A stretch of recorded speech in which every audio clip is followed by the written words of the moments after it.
Hello everyone, देखिए अब कुछ न्यूमेरिकल्स करते हैं सेंटर ऑफ मास के ऊपर। देखो पहले क्वेश्चन में क्या कहता है find the centre of mass of 3 particles at the vertices of an equilateral triangle. ये एक इक्विलेटरल ट्रायंगल है और 3 पार्टिकल्स हैं इसके वर्टिसेस पे, एक 1 kg का, एक 2 kg का और एक 3 kg का। और 3 पार्टिकल्स क्यों कह रहा है? क्योंकि इन सबको मिलकर हम क्या बोलते हैं, सिस्टम ऑफ पार्टिकल्स, यानी कि ये एक पूरी बॉडी है, उसके ये पार्टिकल्स हैं।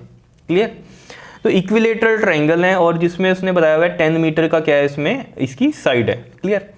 तो सबसे पहला काम हम क्या करते हैं, जो भी हमें सिस्टम दिया होता है इसको किस में ले लो आप, कोऑर्डिनेट में ले लो, कार्टेशियन कोऑर्डिनेट सिस्टम में। उसका मतलब क्या होता है, इसको आप एक्स एक्सिस और वाई एक्सिस पे ले लो। ये देखो, ये मैंने ओरिजिन पे मान लिया, ये वाला पार्ट इसका ओरिजिन पे है, ये हमारा वाई एक्सिस है, ये हमारा एक्स एक्सिस है। तो यहाँ पर देखो ये इसके कोऑर्डिनेट तो क्या बनेंगे, 0,0 ओरिजिन पे। इसके कोऑर्डिनेट क्या बनेंगे इस पॉइंट के, ये मान लो हमारा m1 है, ये वाला हमारा m2 है। इसके कोऑर्डिनेट बताओ क्या बनेंगे। देखो यहाँ पर ओरिजिन से ये कितनी दूरी पे है, एक्स एक्सिस में 10, तो 10 की दूरी होगी, और एक्स एक्सिस है तो इसमें y क्या है हमारा 0 है, ये तो आपको पता ही है। मेन कहानी इसमें क्या आती है इक्विलेटर ट्रायंगल में, कि इसके कोऑर्डिनेट मतलब ये 3 kg इस वर्टिसेस पे है ना, इसके इक्विलेटर ट्रायंगल के वर्टिसेस क्या होते हैं इसके, ये वाले कॉर्नर्स। ठीक है, अब इसके कोऑर्डिनेट में दिक्कत आएगी मतलब। ठीक है, तो इसके कोऑर्डिनेट कैसे निकलेंगे, देखो खुद सोचो आप। यहाँ से तो ये मतलब क्या हो गया, एक तरह से x का पार्ट हो गया। ठीक है, और इक्विलेटरल ट्रायंगल ऑब्वियस सी बात है इसके मिड में ही ये पॉइंट बना होगा। ठीक है ना, क्योंकि अगर ये हम लाइन यहाँ पर इस तरीके से लगाएं तो ये इसके बिल्कुल मिड में आती है, यानी कि ये जो पॉइंट है इसकी दूरी कितनी है, अगर ये 10 है पूरा तो ये कितना है, 5 मीटर है। तो यानी कि x से दूरी इस पॉइंट की 5 है, तो यहाँ से भी दूरी कितनी होगी, क्योंकि पैरेलल टू x एक्सिस है ना ये चीज़। ये y मत ले लेना, कई बच्चे कन्फ्यूजन करते हैं यहाँ पर क्रिएट की, ये मान लो यहाँ 10 दिया हुआ है तो ये इसको ऐसे करते हुए 10 लिखेंगे, इसको ये नहीं है। ये दूरी यहाँ से यहाँ दूरी कितनी है, यानी कि ओरिजिन से ये दूरी, तो ये दूरी कितनी है यहाँ 5 मीटर है, और ये 10 मीटर तो पूरा का पूरा डिस्टेंस है, ये 10 मीटर नहीं है, ये 5 हो गया हाफ। तो यानी कि यहाँ से यहाँ एक्स एक्सिस कितना है हमारा 5 का है, तो यहाँ से भी ऑब्वियसली होता है 5 ही होगा, तो ये 5 आ गया। क्लियर है? अब y क्या होगा, y ये है, यहाँ से यहाँ तक का y है, तो यानी कि ये यहाँ से यहाँ वाला है। तो अगर इक्विलेटर ट्रायंगल में ये हम एल्टीट्यूड निकाल लें इसकी, ठीक है, ये हाइट निकाल लें तो हमें पता चल जाएगा। और इक्विलेटरल ट्रायंगल में आपको पता होना चाहिए हाइट जो होती है इक्विलेटरल ट्रायंगल की, याद रखना a√3/2 होती है। कितनी होती है, a√3/2। a क्या है इसमें, side of that equilateral triangle है। तो यानी कि ये हमें पता चल गया, ये वाली हाइट कितनी आ जाएगी, a कितनी है 10√3/2, तो 2 यानी कि 5√3 आ रहा है। तो यानी कि ये जो एल्टीट्यूड है कितनी है 5√3, तो यानी कि ये y वाला ही हो गया ना पार्ट, समझ रहे हो। यहाँ से यहाँ ये कितना है 5√3 है, ये 5√3 है, तो यानी कि y का आ गया हमारे पास 5√3। क्या इतनी बात क्लियर है? तो m1 के भी कोऑर्डिनेट पता चल गए, m2 के भी, m3 के भी पता चल गए। अब तो कुछ नहीं, आप लोकेट कर सकते हो सेंटर ऑफ मास या नहीं। अच्छा, एक और चीज़, अगर ये हाइट इस तरीके से नहीं याद रहती है आपको निकालनी, तो आप दूसरा तरीका क्या ले सकते हो। देखो ये एल्टीट्यूड आ गई, यानी कि ये परपेंडिकुलर है 90 डिग्री एंगल, और ये वाला एंगल कितना है 60 डिग्री होता है इक्विलेटर ट्रायंगल में, हर एंगल ये भी 60 होता है, ये पूरा भी 60 होता है। ठीक है, तो अगर ये पता है आपको, तो ये देखो ये चीज़ मुझे पता चल गई थी, इस 10 का हाफ ये 5 हो गई, ये बेस हो गया, परपेंडिकुलर के सामने वाला हाइपोटेन्यूज होता है और एंगल के सामने वाला परपेंडिकुलर होता है, ये सब आपको पता ही है। ठीक है, तो मुझे ये P चाहिए और बेस हमें गिवन है। तो हमें पता है ना ट्रिग्नोमेट्री में हम कैसे करते थे, राइट एंगल ट्रायंगल लगाओ, ये वाला राइट एंगल ट्रायंगल में P/B, क्योंकि P हमें निकालना और B हमें गिवन है, तो P/B के रिलेशन में हमें पता है क्या होता है हमारा tan थीटा। तो tan कितना आ जाएगा 60, tan 60 इज √3, और P हमारा ये है निकालना जो हमें, और बेस कितना है 5 है, तो यहाँ से भी देख लो 5√3 आ रहा है ये। तो इस तरीके से भी निकाल सकते हो ये वाली वैल्यू आप 5√3 y की। क्लियर है? तो जैसे आपको ठीक लगे वैसे करो। अब मेन बात पे आते हैं, सेंटर ऑफ मास लोकेट करना है तो XCM निकालने हैं। उसका फॉर्मूला आपको पता है क्या होता है, m1x1 प्लस में m2x2, 3 है इसमें तो m3x3 आ जाएगा, और नीचे क्या आ जाएगा हमारे पास m1 प्लस में m2 प्लस में m3 आ जाएगा। तो m1 कितना है 1 है, x1 देखो ये x1 है, ये y1 है हमारा, ये x2 है, ये y2 है, और ये वाला x3 है और ये y3 है। ठीक है, x1 कितना है 0 है। अब कहीं कहेंगे इसमें x1 y1 इसी को क्यों लिया, क्योंकि ये m1 लिया मैंने, ये x2 y2 क्यों लिया, क्योंकि ये m2 लिया, यहाँ ये 3 क्यों लिया, क्योंकि ये m3 है।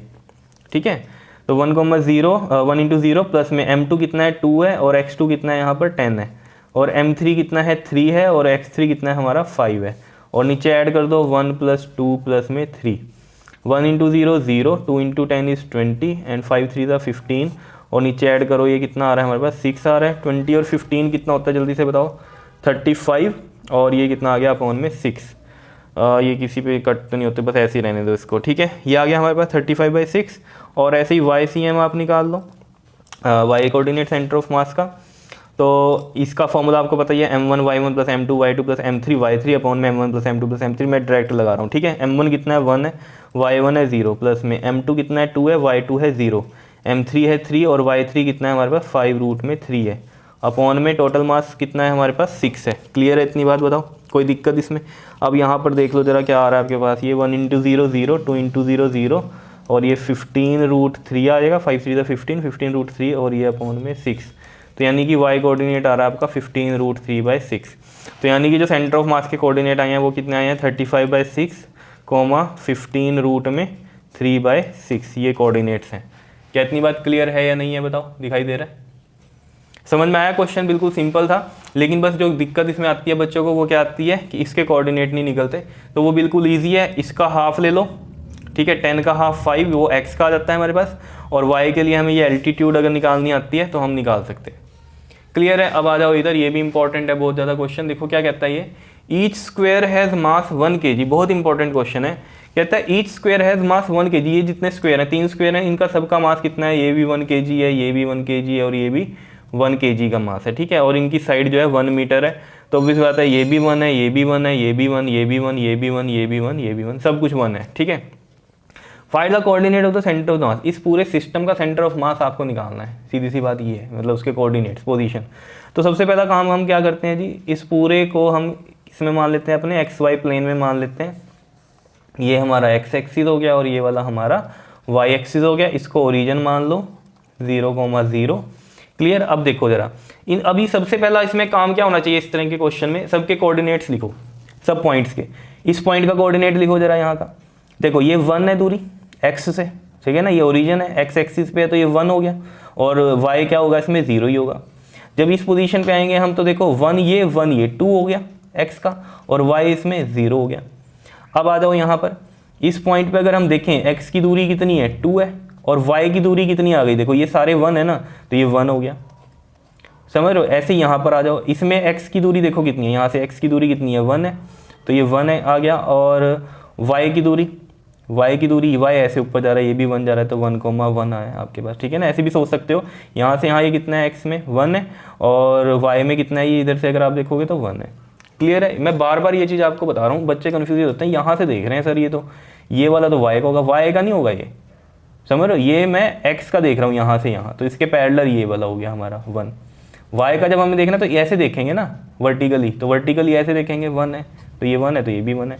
अब जैसे यहाँ की हम बात करें तो यहाँ पर x क्या है, देख लो y एक्सिस पे x क्या होता है, हमेशा 0 होता है, लेकिन y कितना है ऐसे ही देखेंगे ना, कितना है ये 1 मीटर का है तो ये 1 आ गया डिस्टेंस, तो कोऑर्डिनेट 1 आ गया y का, ठीक है। ऐसे ही अब जैसे इसका देखो आप यहाँ पर अगर हम देखें x की दूरी कितनी है, यहाँ 1 ही है, ये भी 1 है तो 1 आ गया। y की दूरी देखो लेकिन ज़रा, यहाँ से y की दूरी 1 ये और 1 ये 2 हो गया टोटल, तो 1,2 हो गया। बात आ रही है समझ में। अब इसका देखो जरा, y पे हमारा x हमेशा क्या होता है 0 होता है, लेकिन y कितना है देखो 1 ये और 1 ये 2 हो गया। तो ऐसे आपने सबसे पहले क्या कर देना है, इनके कोऑर्डिनेट्स लिख देने हैं। क्लियर है इतनी बात, ठीक। जब आपने कोऑर्डिनेट्स लिख लिए, अब देखो कैसे होगा। अब ये आपको पता ही, पहले हमें पॉइंट्स दिए होते थे, ये 1 kg 2 kg, अब ये पूरा स्क्वायर 1 kg दे दिया, ये भी पूरा 1 kg, ये भी पूरा 1 kg। अब मुझे पता है जब भी ये यूनिफॉर्म है, ठीक है, यूनिफॉर्म के अंदर आपने याद रखना है, जैसे ये इक्वल मास का है पूरा का पूरा 1 kg का है, तो इसके बिल्कुल सेंटर में होगा इसका सेंटर ऑफ मास। तो इसका सेंटर पॉइंट अगर हमें निकालना है तो हम कैसे निकाल लेंगे, देखो ये पूरा कितना है 1 है, तो यहाँ से यहाँ तक ये कितना बनेगा 1/2, तो ये 1/2 हो गया। कैसे लिखेंगे इसको हम, 1/2 हो गया, ठीक है, x का सेंटर। y यहाँ से ये 1 है तो ये कितना हो जाएगा 1/2 हो जाएगा, ये भी हाफ। y हमारा ये है ना 1 पूरा का पूरा, इसका हाफ 1/2, इसका हाफ 1/2, इस तरीके से।